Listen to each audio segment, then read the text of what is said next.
Welcome back, everyone. It's a new week, and we've got stories coming out of Europe and Washington that are absolutely shaking the foundations of what we thought we knew. And trust me, what I'm about to share with you today is going to make you question everything you've been told by the so-called mainstream voices. I spent years inside a major media organization, one you've all heard of, watching how stories got twisted, facts got cherry-picked, and narratives got shaped to fit agendas. I couldn't stay silent anymore, so I walked away. Now I work for myself, I answer to nobody, and I bring you the truth that others won't touch. And speaking of truth, before we dive deep into today's chaos, do me a favor. If you appreciate what we're building here, hit that like button, smash subscribe, and if you really want to support independent journalism that isn't controlled by corporate interests or political machines, consider becoming a channel sponsor. It means the world to me, and it keeps this operation running without compromise. So let's start with the bombshell that has the entire world talking right now. The BBC, that venerable British institution that millions trusted for decades, is in absolute freefall. Two of their top executives, Director General Tim Davie and News Chief Deborah Turness, have resigned. Not retired gracefully, resigned in disgrace. Why? Because they got caught fabricating content about Donald Trump. And I'm not talking about spin or selective editing. I'm talking about deliberately stitching together two separate fragments of Trump's speech to make it look like he was calling for the Capitol events on January 6th. They manufactured the narrative. They lied. Deliberately. With intent. And millions of people believed it because, well, it's the BBC, right? Now, after the truth came out, after independent investigators exposed this manipulation, the BBC has officially apologized to President Trump. But here's the thing, the damage is done. The credibility is gone, not just for the BBC, but for every mainstream outlet that spent years pushing similar narratives. People trusted these institutions. That trust is shattered now. And what does this tell us? It confirms what so many of us have been saying for years. These outlets don't just report news. They shape it. They mold it. They create the reality they want you to believe in. But wait, because the story gets even more interesting. While the BBC is imploding, European leaders are literally avoiding international summits because they're terrified of angering Donald Trump. Let that sink in for a moment. There's a major summit happening right now in Santa Marta, Colombia. It's the fourth summit of the Community of Latin American and Caribbean States and the European Union. Sounds important, right? Well, guess who's not there? French President Emmanuel Macron, German Chancellor Friedrich Merz, both invited, both absent. And the official representing the EU, Foreign Policy Chief Kaja Kallas, found herself in an extremely awkward position when journalists asked why these leaders didn't show up. She didn't give a straight answer. She just said everyone should be grateful for those who did attend. Translation: they're scared. They don't want to be seen making moves that might upset Washington. The power dynamic has shifted so dramatically that European leaders are now calculating every single appearance based on how it might be perceived by the Trump administration. Think about that for a second. These are supposed to be independent sovereign nations. These are leaders of major European powers. And they're walking on eggshells because they don't want to provoke the American president. That's not diplomacy. That's fear. And if you think that's the extent of Europe's problems with America, think again. Germany is already preparing for what they're calling an inevitable conflict with the United States, and this time it's about climate tariffs. Here's what's happening. Starting in 2027, the European Union is rolling out climate-based tariffs. What does that mean? It means if you're importing goods into Europe, and those goods were produced with higher carbon emissions than EU standards allow, you're going to pay extra taxes. It's their way of forcing everyone to play by their environmental rules. Now, Germany's Environment Minister, Carsten Schneider, has openly declared that a clash with Washington over this is unavoidable. Why? Because American manufacturers aren't going to accept these additional costs. Trump's administration certainly isn't going to sit quietly while European bureaucrats slap extra taxes on American goods. Germany's position is that without these measures, they can't meet their climate commitments. But here's what they're not talking about. Experts are warning that these policies are accelerating deindustrialization across Europe. Factories are closing. Jobs are disappearing. Production is moving to countries with lower costs.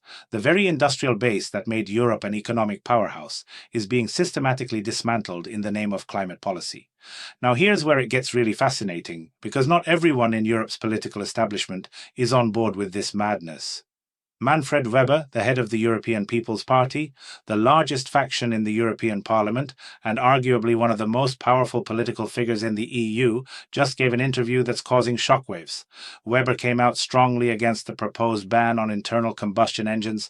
The European Commission is expected to present their proposal this December, and Weber is calling it a historic mistake. Why? Because the automotive industry is absolutely crucial to Europe. We're talking about 13 million jobs. 13 million people whose livelihoods depend on this sector. Weber himself drives an electric vehicle and has been for 6 years. He says they're great cars. But here's his point, and it's a good one. The government shouldn't be dictating to people what kind of technology they have to buy. If someone has been saving up for years to buy a Volkswagen Golf for 30,000 euros, they should be able to buy it. Period. The state has no business forcing that choice. This is a major political figure, someone very close to EU Commission President Ursula von der Leyen, openly pushing back against the green agenda that's been forced down everyone's throats. That's significant. Weber also made some pointed comments about Syrian refugees, and this is going to be controversial. He said that during the war, Europe helped. That was the right thing to do. But now that the conflict is winding down, people need to go home. He was very clear about this. If deportations can't happen in the first month because of ongoing destruction, fine. But in the following months? Yes. The principle is non-negotiable. There are no other options. They will have to return. And before you jump to conclusions, this isn't coming from some fringe right-wing politician. This is Manfred Weber, the head of the center-right European People's Party. The political winds in Europe are shifting dramatically. And speaking of shifting winds, new polling from Germany shows that climate protection measures are becoming increasingly unpopular with the German public. 69% of Germans oppose the ban on selling and producing internal combustion engines. 68% oppose restrictions on selling meat and dairy products. Despite all the propaganda about the dangers of cow emissions, despite all the pressure to change eating habits, despite everything the climate activists have been pushing, the overwhelming majority of Germans want to keep driving normal cars and eating meat. The disconnect between the political class and ordinary people has never been more obvious. Meanwhile, Germany's federal president Frank-Walter Steinmeier just gave a speech that's causing an uproar. Speaking from Bellevue Palace, he talked about protecting democratic values. Sounds noble, right? But then he said something extraordinary. He suggested that if protecting democracy requires limiting the actions of parties that undermine democratic values, then that should be done. Now, he didn't name names. He didn't have the courage to explicitly say which party he was talking about. But everyone knows he was talking about Alternative for Germany, the AfD. And the AfD has responded furiously, saying that never before has a federal president abused his position in such a manner. They're calling it completely over the line. Think about what's being proposed here. A sitting president is openly discussing the possibility of banning a political party because it's too popular with voters and doesn't align with the establishment's preferred narrative. That's not democracy. That's authoritarianism dressed up in democratic language. And the backlash is already building. Peace activists in Germany are organizing major protests against the possible return of military conscription. They held a 2-day meeting in Kassel with hundreds of activists, and they're planning a nationwide day of protest for December 5th. These activists are criticizing government policy, saying Germany is preparing for conflict and massively increasing military spending, which they argue leads to serious social consequences. Their main message? Germany should be capable of peace, not capable of going into conflict. Military conscription in Germany is currently suspended, but starting January 1st, they're planning to introduce a new law on military service. It'll be voluntary at first, they say, but we all know how these things work. First it's voluntary, then it becomes mandatory. Now let's talk about Hungary, because Viktor Orban just pulled off something interesting. After negotiations with President Trump, Orban announced that he secured a deal. If there are any external attacks on Hungary or its financial system, the Americans have given their word that they'll protect Hungary's financial stability. This is crucial because Hungary has elections coming up next year, and Orban is saying that Hungary won't face problems with financing or interference. Essentially, Hungary has negotiated a financial shield with Washington to protect its economy and state finances. That's a significant diplomatic victory for Orban, and it further shows how the power dynamics in Europe are realigning around American influence rather than Brussels. Back in the United States, the Senate has reached preliminary, and I stress preliminary, agreement to end the government shutdown. During a test vote on Sunday, the Senate took the first step toward ending what has been the longest shutdown in American history. A group of moderate Democrats agreed to move forward without guaranteed extensions of healthcare subsidies. But not everyone's happy. Many other Democrats expressed dissatisfaction, claiming that Americans want them to keep fighting. So according to them, the people want chaos. They're using ordinary Americans as cover for their own political ambitions and manipulations. We'll see how this plays out, but the dysfunction continues. And then Trump dropped this announcement that has everyone talking. He wants to give every American citizen $2,000. The only exceptions would be people with high incomes. According to Trump, this would be a dividend from the tariffs he's imposed. He wrote on his social media that anyone who opposes tariffs is, quote, unreasonable. He claims the U.S. is earning trillions from these tariffs, and that money will soon be used to reduce America's colossal national debt. Now look, the national debt is massive. We all know that. Whether this plan is realistic or just political theater, time will tell. But it's certainly not going to be boring. Something will happen. You can count on that.